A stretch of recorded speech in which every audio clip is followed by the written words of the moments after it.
memasuki lapangan upacara.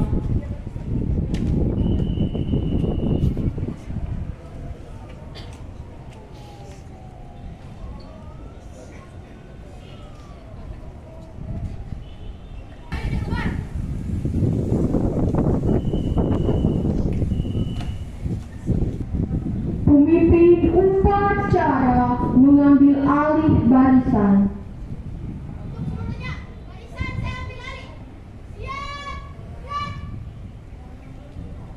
Pembina upacara memasuki lapangan upacara.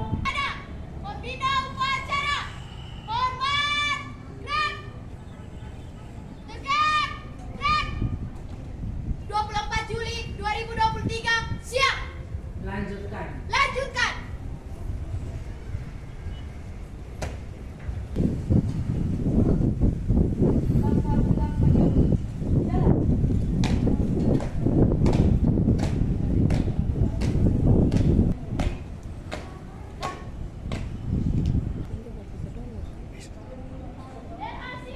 Kepada staf merah putih, hormat, gerak.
Pembacaan teks Pancasila yang diikuti oleh seluruh peserta upacara.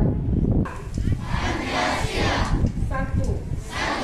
Ketuhanan yang Maha Esa. Dua. Kemanusiaan yang adil dan beradab. Tiga. Persatuan Indonesia. Empat. Kerakyatan yang dipimpin oleh hikmat kebijaksanaan dalam permusyawaratan perwakilan. 5. Keadilan sosial bagi seluruh rakyat Indonesia.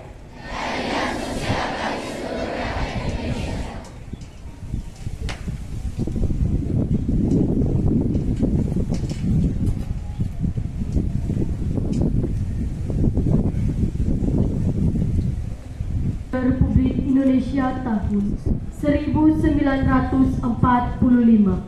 Pembukaan bahwa sesungguhnya kemerdekaan itu ialah hak segala bangsa, dan oleh sebab itu maka penjajahan di atas dunia harus dihapuskan karena tidak sesuai dengan pri kemanusiaan dan pri keadilan. Dan perjuangan pergerakan kemerdekaan Indonesia telah sampailah kepada saat yang berbahagia dengan selamat sentosa mengantarkan rakyat Indonesia ke depan pintu gerbang kemerdekaan negara Indonesia yang merdeka, bersatu, berdaulat, adil dan makmur. Atas berkat rahmat Allah yang Maha Kuasa dan dengan didorongkan oleh keinginan luhur supaya berkehidupan kebangsaan yang bebas, maka rakyat Indonesia menyatakan dengan ini kemerdekaannya.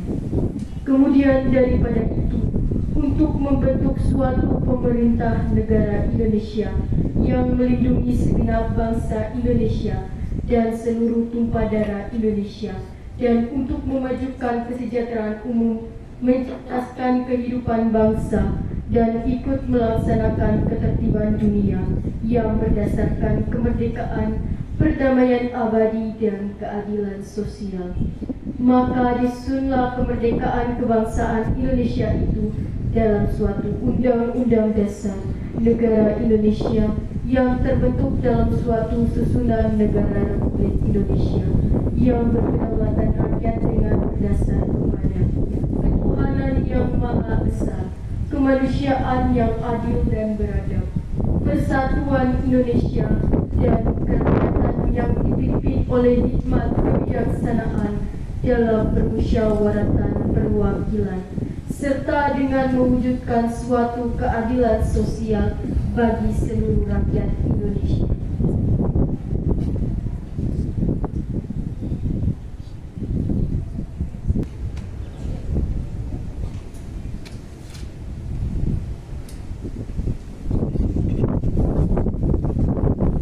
Janji pelajar. Janji pelajar. Satu. Bertakwa kepada Tuhan Yang Maha Esa. Dua. Menjunjung tinggi kehormatan sekolah. Orang tua dan guru. Tiga. Belajar dengan rajin dan penuh kesadaran. Empat. Bertindak jujur. Sopan dan tahu harga diri. Lima. Mematuhi tata tertib sekolah. Mempererat persatuan dan kesatuan di antara pelajar. Assalamualaikum warahmatullahi wabarakatuh.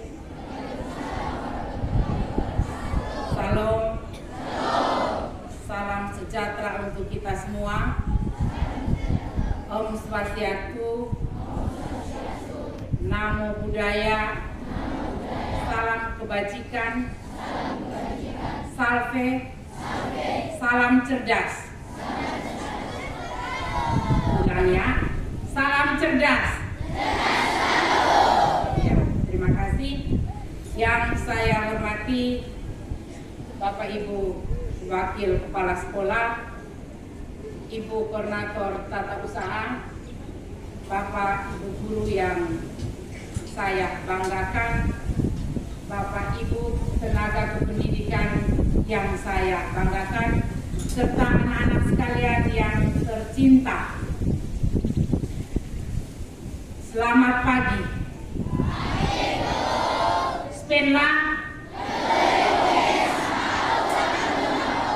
Iya, terima kasih anak-anak. Anak-anak, pada pagi hari ini dalam momentum upacara bendera yang kita lakukan sebagai pembiasaan di sekolah kita, sekaligus kita merayakan satu momentum nasional yang diperingati kemarin. Siapa yang masih ingat? Kemarin tanggal 3 secara nasional kita memperingati apa? Ya, luar biasa. Tepuk tangan buat seluruh anak Indonesia. Ya. Anak-anak sekalian, tanggal 23 Juli ditetapkan sebagai Hari Anak dan pada tanggal 23 Juli kemarin secara nasional kita merayakan Hari Anak ke-39. Pemerintah Indonesia menetapkan Hari Anak Nasional berdasarkan keputusan Presiden nomor 44 tahun 1984 tentang Hari Anak Nasional yang untuk pertama kalinya dilaksanakan pada tanggal 19 Juli tahun 1984 dan untuk pertama kali negara kita merayakan Hari Anak atau memperingati Hari Anak pada tahun 1986. Mengapa Hari Anak itu begitu penting dan patut kita rayakan? Dalam tema tahun ini, Indonesia mengusung Hari Anak dengan tema Anak Terlindungi Indonesia Maju. Nah, kemudian siapakah yang disebut anak? Ada yang tahu? Iya, kalau belum tahu mari perhatikan di sini ya. Yang disebut anak menurut Undang-Undang Nomor 39 Tahun 1999 tentang Hak Asasi Manusia pada pasal 1 ayat 5 disebutkan bahwa anak adalah setiap manusia yang berusia di bawah 18 tahun, belum menikah, termasuk anak yang masih dalam kandungan apabila hal tersebut adalah demi kepentingannya. Nah, oleh karena itu kalian semua peserta didik SMP 8 termasuk di dalamnya. Ada yang sudah usia 18 tahun? Belum ya? Berarti kalian merupakan bagian integral dari apa yang disebut anak Indonesia. Bapak Ibu Wakil Kepala Sekolah dan Bapak Ibu guru sekalian, dalam momentum hari ini, sebagai sekolah ramah anak, kita patut merayakan upacara dan memperingati Hari Anak walaupun sudah lewat pada hari kemarin, dan ini merupakan momentum sebagai refleksi untuk kita semua. Bapak Ibu sebagai orang tua, sebagai pendidik, juga kalian anak-anak sebagai bagian integral dari anak Indonesia yang merupakan generasi penerus bangsa. Di pundakmu adalah masa depan Indonesia.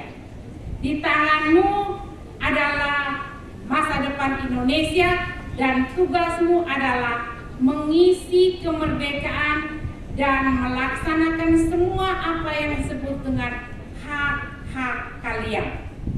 Kalian perlu tahu bahwa Hari Anak dengan tema Anak Terlindungi Indonesia Maju itu memiliki beberapa subtema. Salah satunya adalah cerdas bermedia sosial menuju generasi emas untuk mewujudkan Indonesia layak anak pada tahun 2030 dan Indonesia menuju generasi emas di tahun 2045 tanpa perkawinan dan kekerasan terhadap anak. Pada tanggal 20 dan tanggal 21, sekolah kita telah bekerja sama dengan NGO yang bekerja di bidang perlindungan anak, telah menyelenggarakan tema besar yaitu cerdas bermedia sosial. Coba kelas berapa yang mengikuti kegiatan itu? Angkat tangan, kelas berapa? Kelas 7C, kelas 7H, kelas 7I, dan juga 20 anak dari pengurus OSIS. Coba angkat tangan yang kemarin sudah mengikuti sosialisasi tentang cerdas bermedia sosial. Coba angkat tangan anak-anak. Iya, tepuk tangan dulu buat anak-anak SMP 8. Anak-anakku sekalian yang terkasih, tugasmu yang telah menerima sosialisasi tersebut adalah mendesiminasikan kepada temanmu untuk cerdas bermedia sosial. Nah, beberapa waktu yang lalu kita masih dapati beberapa anak yang tidak cerdas atau tidak bijak bermedia sosial. Lewat momentum hari ini, mari anak-anak, Ibu ajak kita semua untuk hentikan semua hal-hal yang tidak beretika di media sosial. Bisa anak-anak? Bisa ya kelas 8? Kelas 9? Bisa ya? Kelas 7? Iya, kelas 7C, H dan I nanti merupakan kalian merupakan sasaran dari proyek ini. Akan dipantau karena kemarin juga secara kolaborasi sudah melibatkan orang tua. Orang tua kalian diundang untuk kita sama-sama mendengarkan informasi terkait dengan cerdas bermedia sosial. Nah, anak-anak yang terkasih, dalam rangka itu SMP 8 juga sebagai sekolah ramah anak, pada pagi hari ini Ibu akan memberikan kesempatan kepada 4 orang anak bersama Pak Sandi. Mari kita tepuk tangan. Pak Sandi dan teman-temanmu, 4 orang anak, perwakilan dari anak-anak SMP 8 yang terdiri dari 2 peserta didik wanita dan 2 peserta didik laki-laki untuk memulai percakapan yang terkait dengan Hari Anak Nasional. Mari kita tepuk tangan buat teman-teman. Dan Raiton dari 8C, Yuli Wapuntung dari 8I, dan Joyce Nova dari 8G.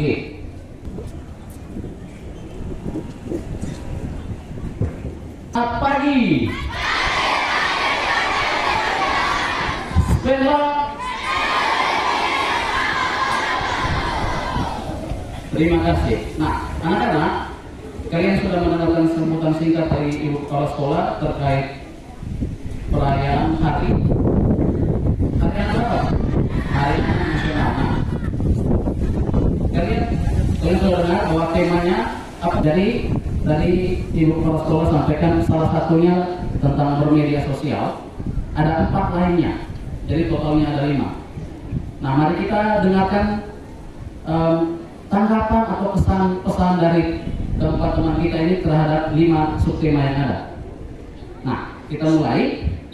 Nah, tadi tema pertama, subtema pertama adalah cerdas bermedia sosial menuju generasi emas. Nah, tadi apa contoh cerdas bermedia sosial yang pernah Radit lakukan? Baik Pak Sandi, terima kasih atas pertanyaannya. Contoh yang pernah saya lakukan adalah menghindari akun negatif di TikTok dan mengunggah story di Instagram maupun WhatsApp. Oke, jadi story apa atau status apa yang pernah diunggah di media sosial? Saya biasanya mengunggah story ketika sedang bepergian atau liburan. Oke. Nah, menurut Radit, kira-kira bagus tidak atau baik tidak kita gunakan update status atau update Instastory itu untuk membuli teman? Menurut saya, tentu saja hal itu tidak boleh dilakukan karena dapat memudaratkan seseorang, hilangnya kepercayaan diri, dan yang paling parahnya, mental anak tersebut bisa saja rusak. Nah, itu dia. Ya, anak-anak dengarkan, media sosial itu dipakai untuk hal-hal yang baik. Oke, ya, bukan seperti dulu. Jadi, kami perlu sadari bahwa kalian pernah menjadi korban perundungan pembulian oleh teman-teman kalian melalui media sosial. Nah, untuk itu kita berharap anak-anak SMP 8 bisa menjadi contoh supaya hentikan status yang sindir-sindir orang, untuk bully orang. Efeknya besar anak, ya. Seperti yang tadi kata Radit, bisa menurunkan kepercayaan diri dan trauma berkepanjangan. Nah, itu subtema pertama. Then let's talk about second sub-theme, that is dare to lead and speak up. Anak pelopor, anak pelakor. Let's listen from Alisa. Okay, Alisa. So the second sub-theme is dare to lead and speak up. Let's talk about leading your friends. Could you please tell us what can you do as a student to let your friends doing something better for life? Okay, thank you for the question, sir. Well, which can I do for my friends to be better for life are, I get to have proper foundation of faith to be able to lead my friends. Second, I have to be a better role model, example, and inspiration for my friends. Third, I have to be a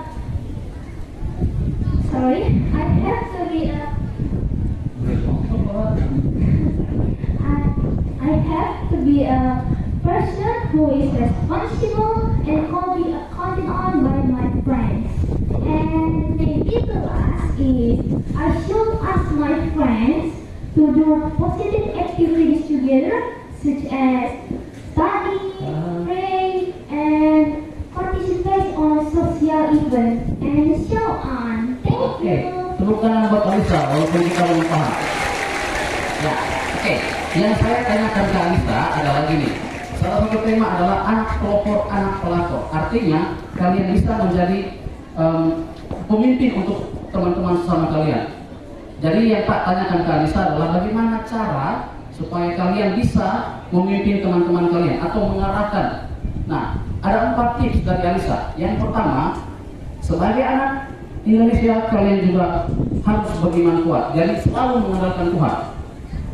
Itu yang pertama. Yang kedua, diusahakan menjadi contoh, menjadi inspirasi bagi teman-teman. Caranya bagaimana? Lakukan sesuatu yang baik. Lalu yang ketiga, untuk melakukan sesuatu yang baik, kalian harus bisa menjadi orang yang bertanggung jawab dan orang yang bisa diandalkan. Artinya apa? Kembali ke yang pernah Bapak Ibu Guru sampaikan, setia pada perkara kecil. Lalu yang keempat apa? Usahakan melakukan hal yang baik bersama, belajar bersama, berdoa bersama, atau ikut terlibat dalam aktivitas sosial di masyarakat. Nah, itu dari Alisa. Next, let's talk about the third topic, pengasuhan yang layak untuk anak Indonesia. Nah, itu subtema yang ketiga. Gilbert, let's talk about good parenting. Could you please tell us one thing that your parents did when you were a kid and you still remember until now? There were a lot of memorable moments I shared with my parents, but there was one moment really stayed in my memory. It was my parents took me to a worship at EBI Mawar Church. I did lots of things with parents at the time. One of them is singing or worship somewhere we close our eyes and raise our hands.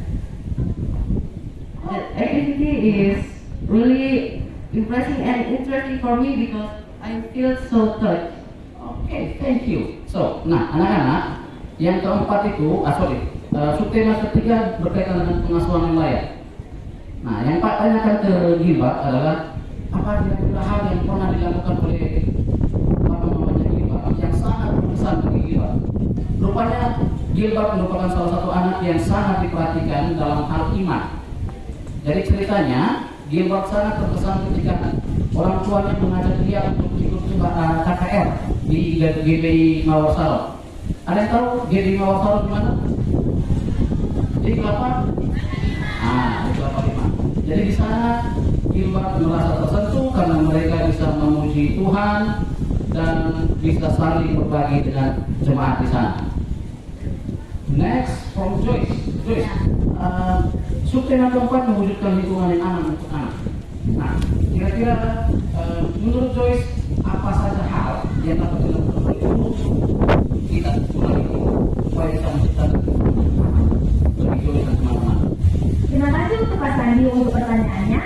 Untuk membentuk lingkungan yang aman untuk anak bagi saya dan teman-teman adalah hubungan yang erat antara guru dan murid sangatlah penting. Mengapa? Karena murid merasa lebih aman, nyaman, dan mereka merasa mempunyai orang tua kedua di sekolah. Dan guru juga memberi referensi bagaimana membentuk lingkungan yang aman untuk anak dengan melakukan hal-hal yang positif vibes, bagaimana juga mereka bisa menghindari hal yang negatif, karena dari negatif bisa menyebabkan lingkungan yang bebas pergaulan. Dari situ bisa menyebabkan tawuran dan melakukan hal yang belum cukup umur. Oke, terima kasih. Temukan untuk Joyce. Nah, Joyce ini dia menyampaikan hal yang menurut saya yang kalian rindukan, bahwa Bapak Ibu guru di sekolah bisa menjadi contoh dan bisa menjadi orang tua kedua kalian. Nah, karena itu harapan kami sebaliknya kepada kalian adalah supaya kalian bisa menjadi anak-anak yang baik. Karena kalian ingin kami menjadi orang tua kedua, maka kami ingin kalian menjadi anak-anak yang baik. Nah, last one, topik kelima, subtema kelima adalah stop perkawinan anak, kekerasan terhadap anak, dan pekerjaan. Nah, kira-kira mungkin ada yang sekolah ini bisa lakukan terhadap untuk menghentikan kekerasan terhadap anak, perkawinan anak, dan pekerjaan. Ada yang mau jawab? Baik, terima kasih. Saya mungkin mewakili harapan pertama,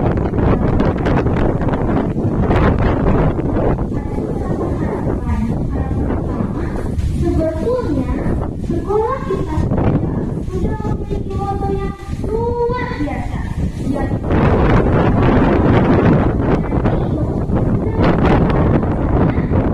anak-anak yang lain.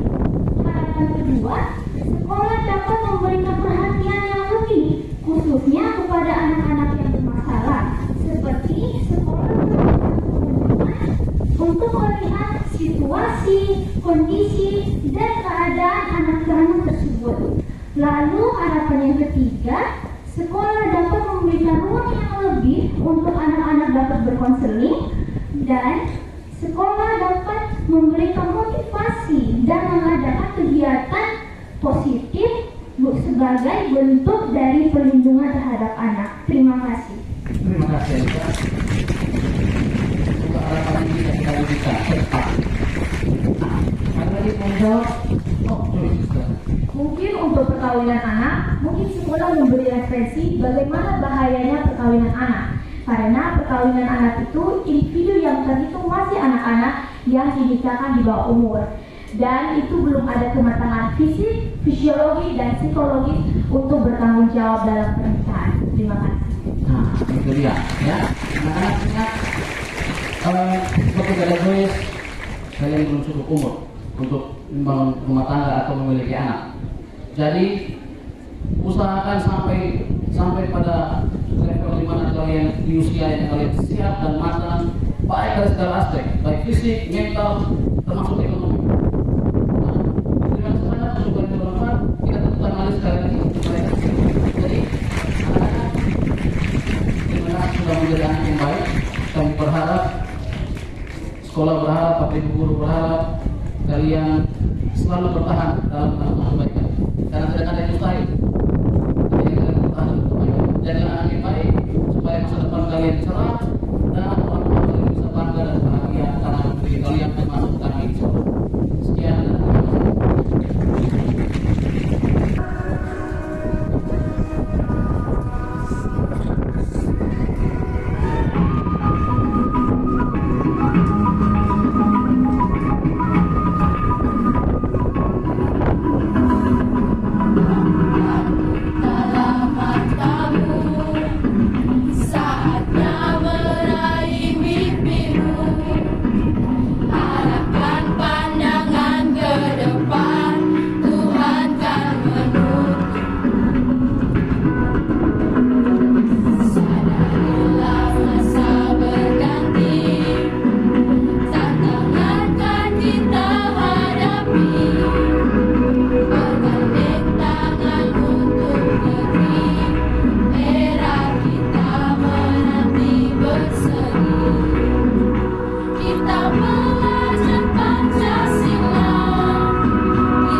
Ma'am Principal, Vice Principal, teacher and friends, before we start our learning activity today, let's pray. Let me pray according to my belief that it's Catholic.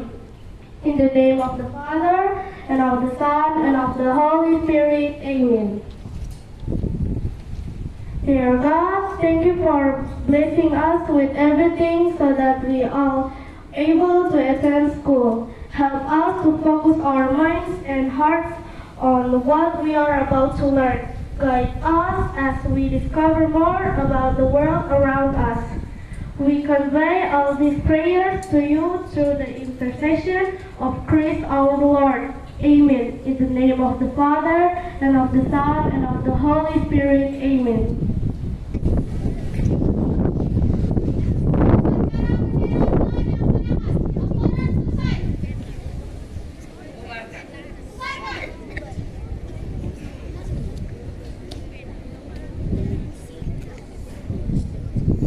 Penghormatan. Kepada pembina upacara, hormat, gerak. Tegak, gerak. Pembina upacara meninggalkan lapangan upacara diikuti oleh guru dan pegawai. Barisan dibubarkan.